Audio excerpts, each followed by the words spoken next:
Good afternoon, and thank you for joining us for our Cancer Conversation series. This is brought to you by UNC Lineberger Comprehensive Cancer Center. My name is Megan Carlson, and I will be your moderator today. Today's presentation will be called Eating Well, Nutrition and Cancer Prevention. Our speaker today is Jennifer Spring. Jennifer is an oncology dietitian with UNC's Comprehensive Cancer Support Program. I'll let her tell you more about herself in a moment. Before we begin, we'd like to remind you that you can send any questions you have for Jennifer or about this presentation to our email. That email is cc@med.unc.edu. Again, any questions you have about the presentation, we'll do our best to answer. That email is cc@med.unc.edu. And without further ado, I will turn it over to Jennifer. Thank you, Megan. I just wanted to say that I'm an oncology dietitian. I work with our outpatient cancer patients in the clinic. And today, the topic that we're discussing is something that I try to incorporate in all my teaching when I meet with patients, at least plant the seeds as they're going through treatment, and then to maybe work on it a little bit more later on. So we're going to get started here. I'm very excited about the topic of eating well. So here we go. So every year, data shows that thousands of individuals die from cancer. But there are so many things that we can do to actually prevent cancer, just in our lifestyle alone. Every day we can lower our risk. And today we're going to talk about some of those things that are going to help to lower the risk and to help prevent cancer, and also to prevent recurrence if somebody's already been diagnosed with cancer. So 50%, nearly 50% of all common cancers could be prevented just by lifestyle activities alone. And we're going to look at what are some of those lifestyle changes that individuals can make to help prevent cancer. The American Institute of Cancer Research and the World Cancer Research Fund come out with guidelines. They just published their new guidelines this year in the early part of summer. They've been updated, and these, we're going to go through each one of these. So there's 8 different guidelines that we're going to be looking at. And the first one is be a healthy weight, be active. Research shows that individuals that are more physically active during their day, not just sitting, but actually moving during the day, not just doing an exercise class, but actually moving throughout the day, taking the stairs, parking further away from the grocery store and walking in, making sure that they're taking a small walk maybe in the middle of the day from one office to the other. Don't just text people, get up and walk to their office. Make sure you're getting physical activity during the day. It boosts your immune system, it manages your weight, and it may even help with sleep patterns. So let's take a look at some of those. What would be the weight goals? So normal weight, normal body mass index. Body mass index is looking at your weight in relationship to your height, and we have an index. The index is between 18.5 and 24.9. That's your healthy body mass index weight. If you're outside of that, on the underside, if you're less than 18.5, that puts you in an underweight category. That could put you at health risk for certain types of health issues, just as much as being overweight could. So you're trying to aim for that healthy body mass index.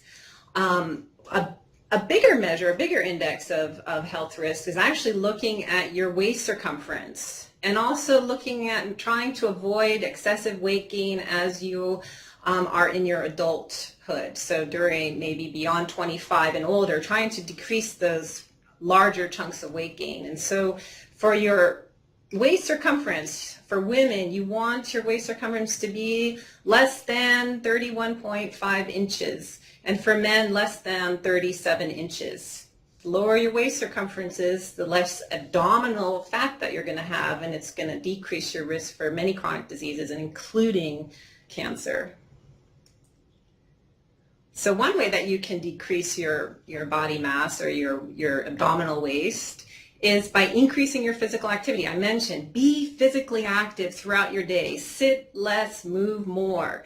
And one way that you can do that is to actually engage in physical activity. And the recommendations from the American Cancer Society and the American College of Sports Medicine is to get at least 30 minutes, 5 days a week, of moderate to vigorous physical activities. That could be walking, it could be running or dancing, doing like a CrossFit class, or doing something that you enjoy. If you like tennis, whatever it is that you feel that you could do repetitively and enjoy doing it, and it's not a struggle getting there. And the other recommendation is to include at least 2 days of strength training, and this way that you can increase your lean body mass and decrease your fat mass. Let's take a look at our diet. So I am going to be talking a lot about plants today. The American Institute of Cancer Research recommends eating predominantly a plant-based diet. Why do we eat plants? Plants are higher in nutrients, they have higher fiber content, more vitamins and minerals, more of those cancer-fighting nutrients like antioxidants. They are going to also be lower in calorie, so they don't contribute as much to weight gain if they're not overconsumed. So plant foods play a huge role in preventing cancer and also maintaining your weight. I like this saying from Michael Pollan. He's a food journalist. He wrote, eat food, not too much, mostly plants.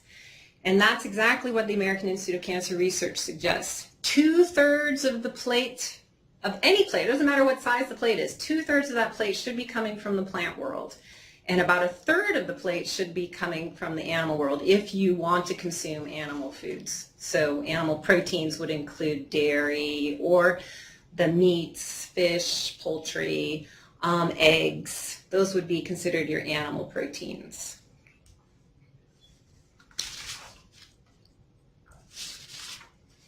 Some people might say, well, how do I do that? I don't even know what kind of diet to follow. What's a plant-based diet look like? Popular plant-based diets include vegetarian, which means you don't eat meats. You may include fish as a vegetarian. You may include dairy and eggs as a vegetarian. Or you might want to look at a vegan diet. Vegan diet means that you're not consuming any kind of animal proteins at all. So it's all plant-based. The DASH diet, that's the dietary approaches to stop hypertension. Research showed that individuals that consume more plant foods, more vegetables, more fruits, could lower their blood pressure. The Asian diet, traditional Asian diet, includes more plant foods. And then I have a picture here of the Mediterranean food guide pyramid, and you can see the very base of that is actually be more active, be physically active. The second compartment there is those plant foods. And at the very top, let's look at the very top of that. I don't know if you can see it, but it says meats and sweets. At the very top, the smallest portion of your diet should be coming from meats and sweets. So very interesting. So it doesn't mean that you have to follow each of these diets to the T. You can incorporate any combination of these diets because all of them include mostly plants. And so you want to find what works best for you and what you enjoy. You want to make eating pleasurable. So find something that works best for you. Limit your intake of fast foods and other processed foods high in fat, starches, and sugar. Why? They're less nutrient dense, meaning they don't have as much nutrition. They're lower in fiber. They don't have as many vitamins and minerals typically. They're higher in calories, and they typically are higher in fats, sugars, and salts, all of which can contribute to weight gain. They also contribute to potentially higher influx of insulin, which we'll talk a little bit about in a minute. And they contribute to body fatness. So you want to limit those. Being overweight and obese can actually contribute to 12 different types of cancer, including ovarian cancer, colorectal cancer, endometrial cancer, and breast cancer. So really minimizing intake of those high fat, high sugar foods and being more physically active can decrease the risk for 12 different very common cancer types. Limit your intake of sugar-sweetened drinks. Sugar-sweetened drinks include, you can see some of the pictures here, sodas, sweet tea, lemonade. I'm going to actually include sports drinks in this and also fruit juice. Some people think just because fruit juice is 100% natural coming from fruit, if you were to take a 12-ounce glass of orange juice and compare that to a 12-ounce glass of soda, they would have almost the equivalent amount of sugar, about 38 grams of sugar. And if we get to the next slide, I'll tell you what's really important about the sugar consumption. Americans in general consume about 23 grams of added sugars per day. And if we look at this, how much is too much? The World Health Organization recommends that we get less than 10% of our total calories from the added sugars. Added sugars are things like white sugar, brown sugar, honey, syrups, corn syrups, pancake syrups, agave, I'm going to put that in that category as well. There's many types of added sugars. And so for women, adult women, the recommendation is to limit your consumption or your intake of added sugars to only 6 teaspoons per day, 24 grams. And I just told you that most Americans are consuming 23 grams or more per day of added sugars. And for men, it's to limit it to 9 teaspoons per day or 36 grams. So do you know how much sugar is in the food that you're actually eating? When was the last time you looked at the food label? You want to look at the food label and you want to see how many grams of sugar in there, and look at the ingredients list and see, is sugar one of the ingredients? A 12-ounce can of soda has about 10 teaspoons of added sugar. 10 teaspoons, 1 can of soda. So that would be you've already maxed out as almost twice the amount of sugar for a woman, and you've probably maxed out for your intake for a man. 3 Oreo cookies have 3 teaspoons of sugar. A granola bar, which most people might think would be a healthy thing, has about 3 teaspoons of sugar, half the sugar or a third of the sugar for men and women. And then a hidden sugar that we don't always know about, like a jarred spaghetti sauce, like a ragu type of thing or a prego, has up to 2 teaspoons of added sugar.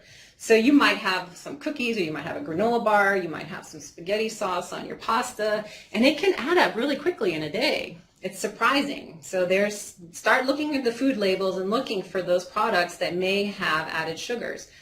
A couple of slides back, I talked about trying to limit your intake of processed foods. So processed foods are foods that have a lot of additives added to the actual food product. And sugar is one of those additives. So making sure that you have the least amount of ingredients in that product that you're buying might help to make it a healthier product to eat. Who likes fancy coffee drinks? They're very popular. Everybody knows Starbucks. So I wanted to compare some drinks, and I also brought a cup with me so you can see the actual size. This is a tall Starbucks coffee cup. It's not very big. When you look at it in your hand, you think, oh, that's just a really short glass. So a tall Starbucks caramel frappuccino, 12 ounces, has 300 calories, 46 grams of sugar. 46 grams of sugar is twice the sugar recommendation for women. That's twice the recommendation for women, probably almost a third more larger than what the men should have per day. So maybe when you're choosing your favorite coffee drinks, think about getting one has less added sugars. One that might be a better choice would be just a standard coffee with a small amount of a flavored syrup, this one is the toasted coconut cold brew. You're going to decrease the sugar considerably in that, and maybe don't have that every day. Certainly consider just having your fancy coffees for a special event or a special occasion. So just keep that in mind. It's easy to drink calories. These are beverages that don't have any nutrient quality. There's nothing favorable about it. They only contribute to potential weight gain and potentially increase insulin production. So you don't want to overproduce your insulin. Actually, I'm going to go back to that. So I did want to touch on insulin. When we overconsume sugar in our diets, if we are consuming it from morning to evening, we may be increasing our production of insulin. And some cancers actually have insulin receptors. And when we have excessive insulin circulating in our bloodstream, that insulin may trigger some of those receptors in those cells, and it may trigger cell growth. And so you want to be very cautious about having a high insulin level all the time throughout the day. The other thing is that high insulin levels could contribute to something called insulin resistance, which could be a risk factor for diabetes. And so you want to be very cautious with that. So I'm a strong proponent. Really avoid the added sugars as much as possible. Limit your intake of red meat and avoid processed meat. Why? So red meat, let's take a look at red meat. What does red meat include? So red meat includes beef, veal, which is also beef, pork. People don't realize that pork is a red meat. I think because advertising has always said that it's the other white meat. Lamb, if you eat lamb, is also considered red meat. There's other red meats, things like buffalo and any of the wild game like venison or deer. Those would be considered red meat as well. Red meat can be a very valuable source of protein, a great source of iron and zinc and B vitamin. But if you overconsume red meat, that might be an excessive amount of iron, and the type of iron that's in red meat, the iron that makes it have that rich red color, actually has been shown to possibly damage the lining of the colon, which can be a risk factor for cancer. So you want to not overconsume red meat. It doesn't mean you can't eat it, just not overconsume it.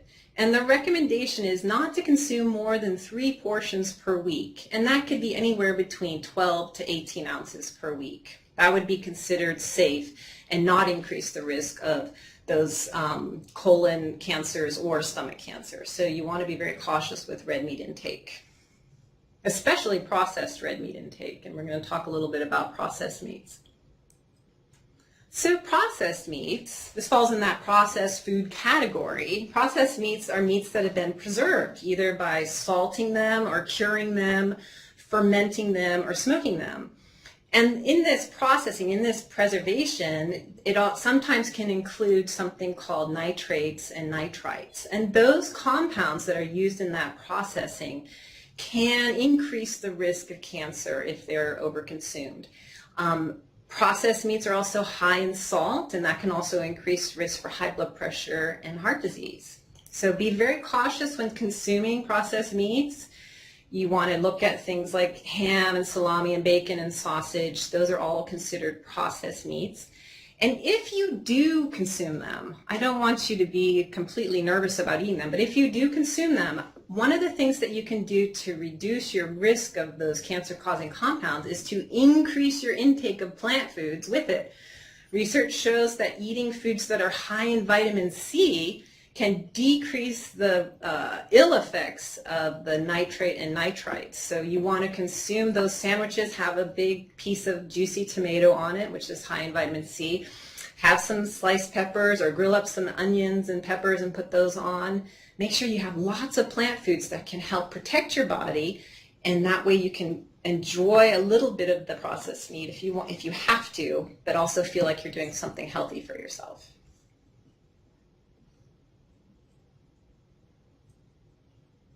Another thing that we need to be careful of when talking about meats and processed meats is actually the cooking method. So cooking meats at high temperatures, such as grilling or frying or frying in a pan at high temperatures, can create 2 types of cancer-causing compounds. HCAs, which are heterocyclic amines, and then there's PHAs, or PAHs, polyaromatic hydrocarbons. Those are chemical names and they sound very confusing, but I just want to let you know, when meats are cooked at high temperature, if we look at the picture on our left, it's showing the grilled steaks. When those steaks are dripping their fat into that heating element, they're coming in contact, that fat is coming in contact with the charcoal or whatever the fire or flame is on the bottom, and then that is smoking and coming back up and wrapping around and sticking to the meat. Those are those PAHs. And they are potentially carcinogenic or cancer forming. So you want to be very cautious about eating meats that are grilled at high temperatures or cooked at high temperatures, because you can be consuming all those little blackened bits into your body and increasing your risk. So something that you could do would be more like on the picture on the right. You could use some foil so you eliminate that dripping of the fats into the heating element. You don't get that smoking coming back up. The HCAs, the heterocyclic amines, that's when you're actually cooking at high temperature. It's not including the fat that's dripping off. Just the raising of the temperature of the meat on those higher, on the skillet or on the grill, that changes the chemistry of the muscle of that meat, and that also can be dangerous. So you might want to consider pre-cooking your meats so they don't have to stay on the grill as long. Actually, let's look at some ways. There's about 5 or 6 ways that you can make grilling safer. So let's look at them. So marinating in a vinegar or citrus-based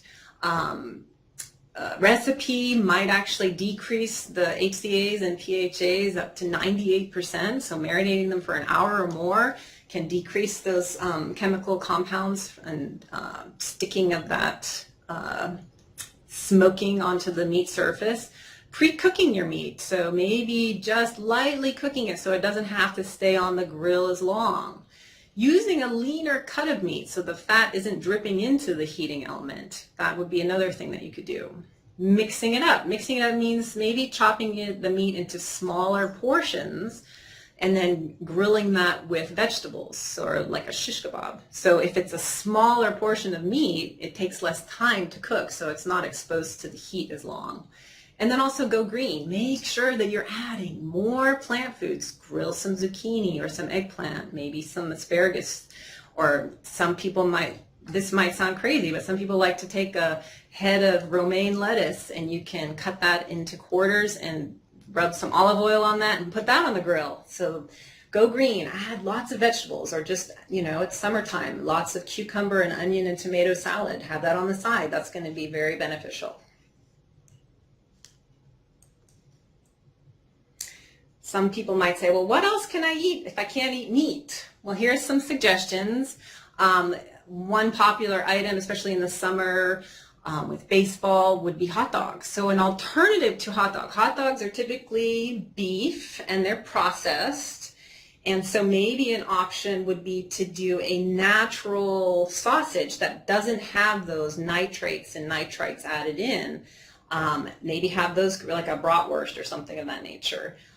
Or choose a hot dog at the grocery store that says specifically on the package, nitrate free. And they do say that now. Manufacturers are getting more savvy and trying to cater to healthier diets. And so that would be something that you can look for on packages actually.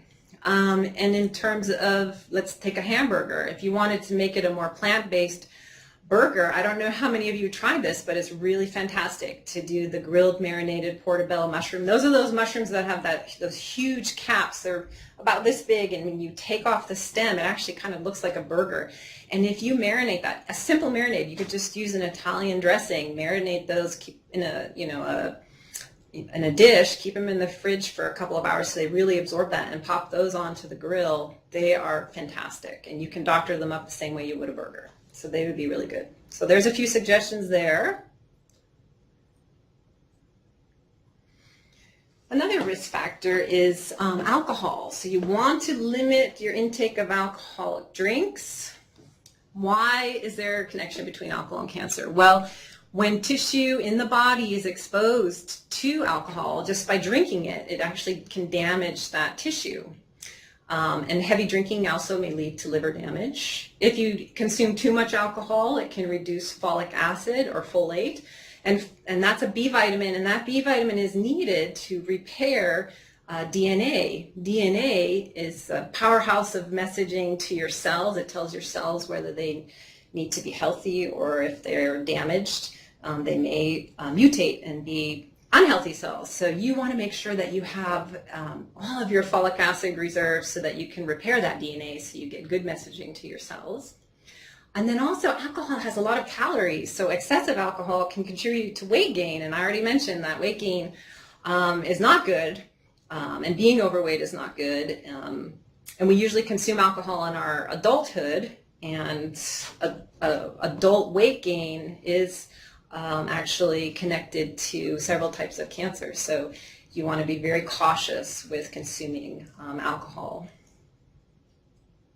So the recommendation would be to limit or avoid alcohol, but if you are going to drink, you'd want to take in less than 1 drink for women per day or 2 drinks per day for men. And a drink is the equivalent of 12 ounces of beer, 8 to 9 ounces of a malt liquor, which is a heavier type of a beer, 5 ounces of a wine, and please be aware that many wine glasses that we purchase today are not 5-ounce sizes. So you might want to measure 5 ounces and see what it actually looks like in a wine glass, because you may end up seeing that you've been drinking 2 or 3 glasses of wine in one glass. And then also 1.5 ounces of a spirit like vodka or whiskey. So the last recommendation from the American Institute of Cancer Research is don't use supplements to prevent cancer. There's a lot of information that gets spread around that you should take this type of supplement to prevent cancer, or you should be taking this. This is, you want to be very cautious with this. There's research that suggests that taking supplements can disrupt the nutrient balance or vitamin balance in your body, and you want to make sure that you're getting your nutrients from the foods that you're eating. If you're eating more plant foods and a more variety of plant foods, you're going to be able to hit more of those nutrient marks, those vitamin and mineral marks, and you probably don't need a supplement. There are rare cases or some cases where individuals do need to take supplements. That's if you've got a known deficiency, if you're vitamin D deficient, or if you actually do have a B12 deficiency, or if you're pregnant or planning on becoming pregnant. You have higher needs and may not be able to meet all of those needs in your diet. Or if you're elderly and frail, it may be beneficial to take just a standard 1-a-day multivitamin for your age group that provides no more than 100% of your nutrient needs. So there are some cases where vitamins might be beneficial, but we don't want to promote using supplements to prevent cancer. And also sometimes you can get stuck into a vicious cycle where you're purchasing supplements that may not even be proven to be helpful, but you're spending a lot of money on them, and when you could be spending that money on some healthy vegetables, maybe from your local farmer's market or from the grocery store. So really think about using supplements, and ask your medical professionals. If you don't know a lot about it, ask a question about it, and they can answer that for you, or at least point you in the right direction to get good information. So I want to just remind you, our bodies are a health bank account. Like I said at the very beginning of the presentation, every day you can make a choice to decrease your risk for cancer or decrease your risk for cancer recurrence. So you are your own bank. Every day, make those healthy deposits. Eat the plant-based diet. Eat nutritious foods. Be physically active. And every day, try to limit your withdrawals. Don't eat too much junk food, and don't sit all day long. Make sure you move. So really invest in that health bank account. It doesn't cost a lot of money. It certainly costs less money than having to go to the hospital and also maybe using medications. So really take that to heart, please. And then I also just want to lighten it up a little bit. You can't be perfect all the time. It's okay. So 80% of the time, eat a healthy diet, follow the American Institute of Cancer Research guidelines, and 20% of the time, indulge a little. It's okay to have ice cream at a party. It's okay to have a glass of wine. And it's okay to have that burger or the hot dog out. So if you eat 3 meals a day, 7 days a week, 4 of those meals could be that 20%. Okay, thank you so much. I'm going to leave it for Megan to see if we have any questions. Well, thank you so much for that great presentation. I really do feel like I learned a lot, and a quick story about the processed meats.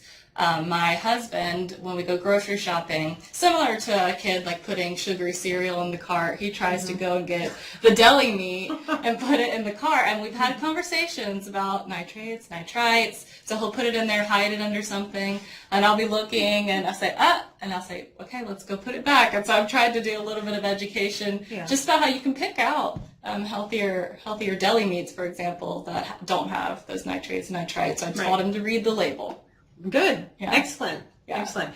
This is not the same kind of story, but I work with patients in the outpatient setting when they're doing their chemotherapy or infusion. And the other day I met with a beautiful young woman. She was only 26 years old, and she did not eat hardly any plant food. She mostly ate out at fast food. She's also pregnant and a mom. And so I told her, do you eat any vegetables or fruit? She goes, no, I just don't really eat them. And I asked why. And she said, because they don't make her feel full or satisfied. But she had no idea that they're very powerful and can be anti-cancer. And so she's only 26 years old, and she's a mom, and her kids are learning by what she eats. They are sponges off of what she's doing. And so it's very interesting that we need to remember to keep reminding ourselves to eat healthy, because as we eat healthy, our families are going to follow along with what we do. So I think it's really important by example. Yeah. And so we did have one question that came in. So what are your tips when you're eating out, how to be a little bit healthier, trying to make those healthy choices when dining out, no matter where it is? Wherever you're eating out, most places, aside from some of the fast food places, you can always order extra vegetables as a side, you can add a salad, ask them for extra onions, extra tomatoes. Another thing would be, especially in the United States, we have huge portions. And so even before you start eating anything, maybe try sharing it with whoever it is that you're out to dinner with, or immediately ask for a to-go container and just put half of it aside, so that you can have the other half later on, so that you're not over-consuming it that one meal. So those would be 2 tips, I suppose, that you could do. Absolutely, and it saves a little bit of money if you're splitting it with That's true. someone else. Yeah. Well, that was great. Well, thank you for that question. So we're going to wrap up today. Just a reminder that if you do have any other questions for Jennifer or anybody else from our clinical team, we will try to get those answered for you. That email is cc@med.unc.edu. Our next Cancer Conversations webinar will be on HPV vaccines saving lives, and that will be August 24th from 12 to 1. But that is it for us today. Thank you so much for being here. I enjoyed having you, and I hope that everyone was able to learn something. So see you next time.